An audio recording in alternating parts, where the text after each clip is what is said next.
Olá, gente. Como é que vocês estão? Tudo bem? Espero que sim, sempre, que tudo esteja sob controle. Nós que viemos aqui para fazer mais uma edição do MASA Especial Ciências, nós que estamos alternando um dia, nós fazemos a edição especial mais tradicional, a primeira que começou, sobre política, sobre economia, sobre atualidades, e no dia seguinte nós fazemos sobre ciências. E hoje a gente vai começar com a edição da super interessante 404, de julho de 2019, em que nós fizemos uma longa série sobre o obscurantismo do século XXI, analisando vários exemplos, desde a antivacina, o aquecimento global, o curandeirismo. Falamos também sobre o pós-modernismo, analisamos se a Terra era plana, se o homem foi à Lua e o charlatanismo quântico, E nós estamos, então, praticamente na reta final. Eu, então, vou analisar com vocês e vamos tender a terminar hoje. Então, gente, a última parte da reportagem diz: fato versus convicção. O Brasil é o segundo país mais conectado do mundo. Olha que notícia boa. Cada cidadão passa, em média, 9 horas e 29 minutos por dia no celular. Gente, isso é praticamente 40% da duração do dia. Em 2018, o aumento de 9% no número de usuários da internet se refletiu em um aumento de 9% no número de usuários de redes sociais. O que significa que todo mundo que ganha acesso à rede corre para o Facebook e para o WhatsApp para se conectar, para se comunicar, para fazer propaganda dos seus negócios, para revelar uma parte de suas vidas, suas famílias, a maior parte utilizando de forma, digamos, gentil estes meios de comunicação moderno. Isso é ótimo, mas também representa um problema.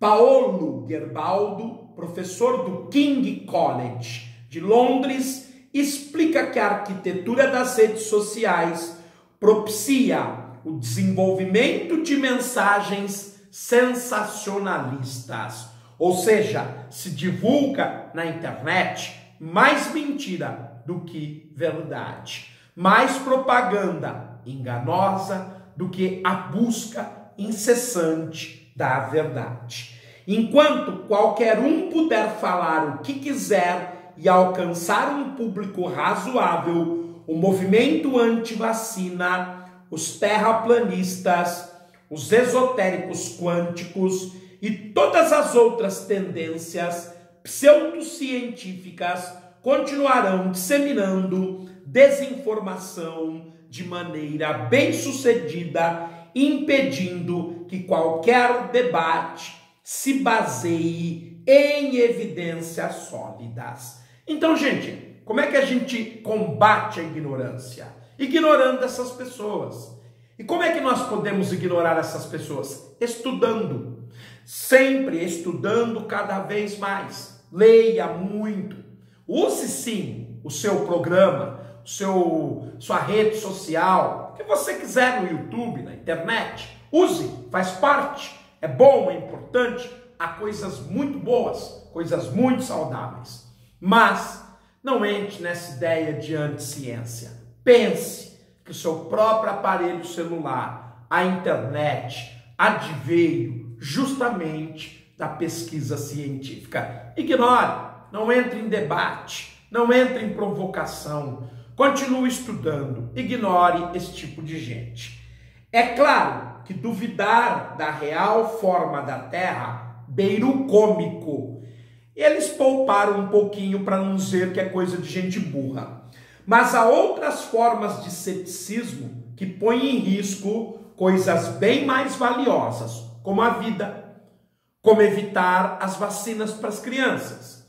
O que nos leva de volta ao começo do texto com a negação do aquecimento global por Ernesto Araújo. 97% dos cientistas concordam que o planeta está mais quente graças à ação humana. De 13.900 artigos sobre ciências climáticas publicados entre 1991 e 2012, só 24 rejeitam o aquecimento global. De fato, esse é um tema bastante polêmico. Há muitas pessoas que são contrárias, há até pesquisadores sérios que são contrários, mas a maioria são favoráveis ao aquecimento global por causa antrópica. Muito embora aqui mesmo, no programa Jornal do Masa, houve um trabalho mostrando que há possibilidade dele ser de causa natural. Então, o mais importante é se calcar na ciência, mas também ser democrático, ser plural, mostrar que há outras opiniões. Muito bem, gente. O público, porém, não sabe disso. De acordo com o Pew Research Center, 45% dos americanos acreditam que o consenso abrange só algo entre 30% e 50% dos cientistas. Não. 97% da comunidade científica mundial acredita que o aquecimento global é causado pelo ser humano por suas atividades econômicas. Nós mesmos, no Gaia, que é aquele trabalho que nós fazemos para conscientizar as pessoas da importância do meio ambiente, nós vamos trazer o trabalho tradicional sobre o aquecimento global. Mas no final, nós vamos apresentar que há também trabalhos contrários. O que fazer para mudar esse quadro? Pergunta super interessante. O propósito aqui não é ditar regras, é o que eu disse, plural, democrático, mas sempre acreditando no que merece credibilidade, que é a ciência, que não se diz a dona da verdade, sim que é um instrumento para buscar incessantemente a verdade. Mas sejam quais forem as soluções, elas passam pela capacidade de diferenciar evidência de convicção pessoal. E isso é muito importante, né? O Jornal do Masa, o canal João Masa, ele é puramente calcado na ciência, porque nós acreditamos que a busca da verdade, não que sejamos dono da verdade, mas que a busca da verdade, através da evidência, através da experiência, através da experienciação, ela tem que ser constante, sem cessar, para, inclusive, demonstrar as nossas falhas, os nossos erros, e para que possamos melhorar. O próprio aquecimento global é um fenômeno físico, diz o filósofo Michael Lynch. Mas as pessoas dos dois lados do debate o tornaram uma questão de identidade. As mídias sociais são uma máquina de transformar questões de fato em questões de convicção. É isso. Então, gente, na ciência, nós não acreditamos que a Terra é esférica, pessoal, por questão de fé, por questão de dogma. Nós temos 5.000 satélites ao redor da Terra. Precisa evidência maior? Precisa fato comprobatório maior? Não. Então, por que nós vamos querer, através da nossa fé, da nossa crença, sobretudo quando ela é dogmática, quando ela não é baseada em conhecimento, em estudo, por que eu vou dizer que ela é plana?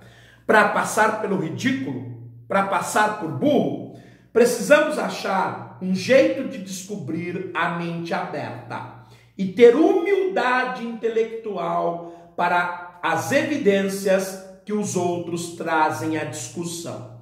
Em suma, basta exercer o comportamento civilizado, ter bom senso. Foi ele, afinal, que nos trouxe até aqui, usando esse comportamento civilizado, o bom senso, análise crítica, as evidências, é que nós não nos destruímos e tivemos a oportunidade, uma vez que no auge da Guerra Fria, cada um dos grandes oponentes tinha a capacidade de destruir a Terra 35 vezes.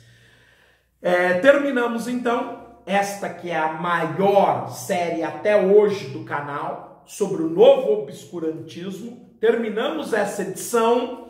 Vamos continuar mais uma super interessante, dossiê A Conquista da Lua. Essa certamente se tornará o programa mais longo da história do Jornal do Maza, que acabará por superar o novo obscurantismo.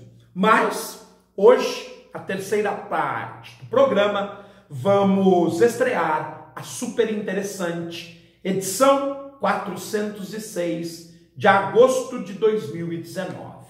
Bom, gente, nós estávamos falando da dossiê super interessante, edição 404A, de julho de 2019, essa edição que foi escrita pelo Salvador Nogueira, e nós estávamos no momento da série ou do programa espacial para 2 astronautas chamado Voskhod, Aurora em russo, e Gemini, que é a norte-americana. Esse programa para 2 astronautas, ele basicamente existiu de 1963 até 1966. Vamos então analisar o texto. Mesmo antes de definir a arquitetura de suas missões lunares, a NASA sabia que precisaria demonstrar previamente certas capacidades para ter alguma chance de sucesso.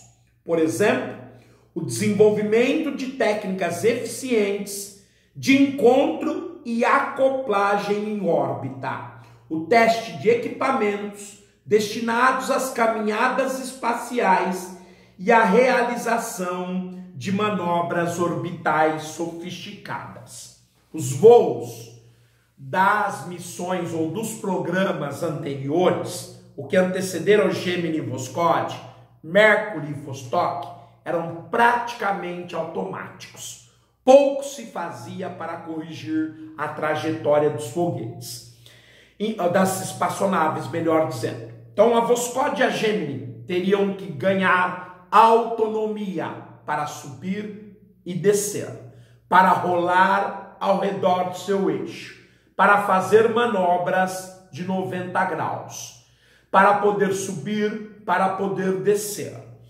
Evidentemente, isso envolvia uma tecnologia mais sofisticada. Outro detalhe, os astronautas que caminhariam na Lua precisariam deixar a espaçonave, portanto, ter liberdade, logo fazer a chamada caminhada espacial.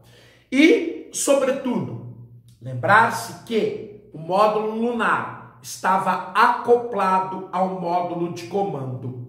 Então, nós teríamos que fazer o teste de rendezvous, o encaixe de 2 espaçonaves no espaço.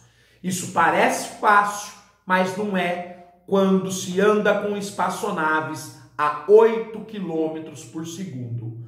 Qualquer manobra incalculada, brusca ou imprecisa pode resultar na morte e na danificação definitiva das espaçonaves ou de componentes das próprias. Então, era um grande desafio tecnológico, apesar de se parecer com um passeio.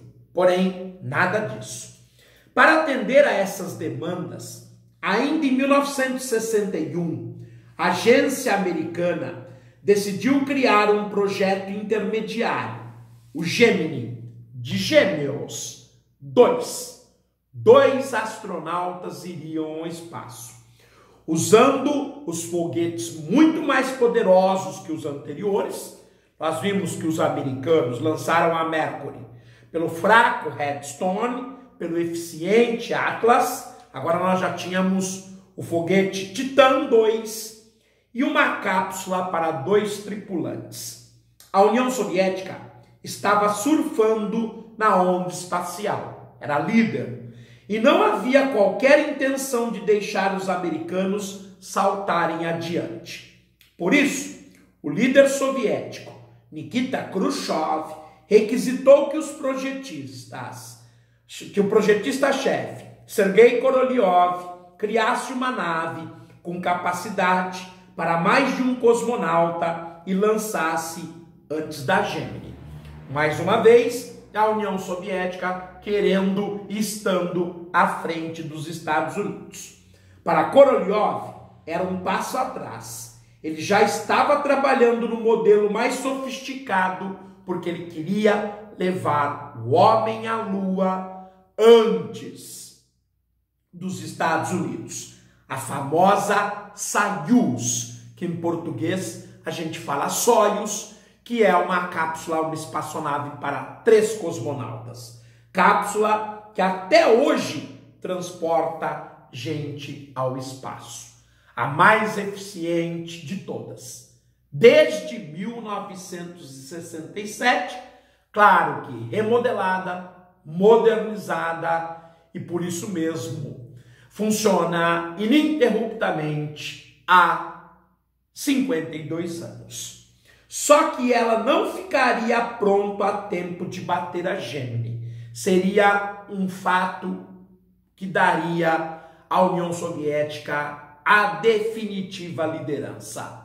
Porque enquanto os Estados Unidos ficaria com um programa para 2 astronautas, a União Soviética teria a capacidade para 3 e a capacidade de pousar na Lua antes dos Estados Unidos. De forma que Korolev teve de parar os trabalhos e criar algo mais simples.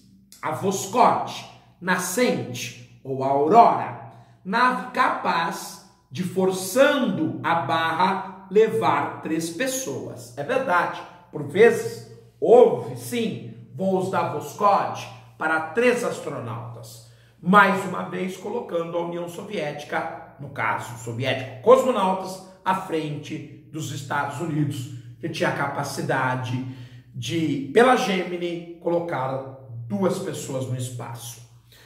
Seu primeiro voo foi em 12 de outubro de 1964, com Vladimir Komarov, Boris Yegorov e Konstantin Feoktistov. Ou seja, o primeiro voo da Voskhod já foi para 3 cosmonautas. A missão durou um dia e colocou a União Soviética de novo na dianteira. Era de se esperar.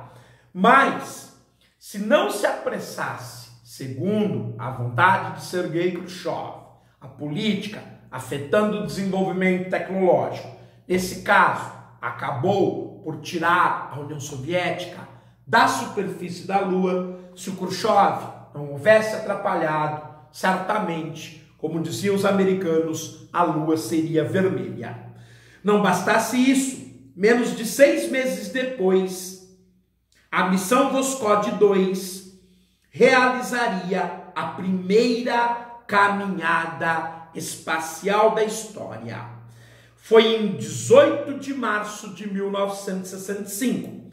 O cosmonauta Alexei Leonov passou 12 minutos fora da nave, protegido só por seu traje espacial, enquanto seu colega Pavel Beliaev o esperava do lado de dentro. Mais uma vez, a União Soviética realizou uma das funções fundamentais que uma missão deveria ter para chegar à Lua, a de tirar um astronauta, de dentro de uma cápsula, de dentro de uma espaçonave, permitir a ele ter liberdade e voltar em segurança para dentro da espaçonave. Só assim se conseguiria caminhar na superfície da Lua. E mais uma vez, a União Soviética, com a Voskhod 2, Alexei Leonov, estava adiante. Os soviéticos venderam o feito como mais um sucesso, mas a história real foi puro drama e perigo. E por vezes, muitos destes mistérios que foram revelados anos depois mostraram que se arriscou desnecessariamente. No espaço, o traje de Leonov inflou demais e ele mal conseguia se mover. Sofreu para voltar à nave. Depois, o sistema automático de pouso falhou e os cosmonautas só conseguiram acioná-lo na órbita seguinte, descendo numa floresta gélida e remota. Os dois passaram a noite espantando lobos até serem resgatados, segundo e último voo da Voskhod. Sem dúvida, problemas acontecem, e como esse foi o último voo da Voskhod, ele deveria avisar aos soviéticos que o sistema de pouso de paraquedas estava com problema. Infelizmente, isso acabou matando o primeiro cosmonauta soviético ao voar na Soyuz 1, que foi o Vladimir Komarov. 5 dias depois, em 23 de março de 1965, a NASA lançaria o primeiro voo tripulado do projeto Gemini. Mas, obviamente, os Estados Unidos continuava a comer poeira. Ficamos por aqui, voltamos para analisar passo a passo a corrida espacial. No entanto, devido à programação do nosso tempo, nós vamos falar sobre a nossa querida super interessante edição 406 de agosto de 2019. E, gente, a reportagem de capa, vitaminas você precisa tomar, Dom Pedro II, o nerd, o imperador brasileiro.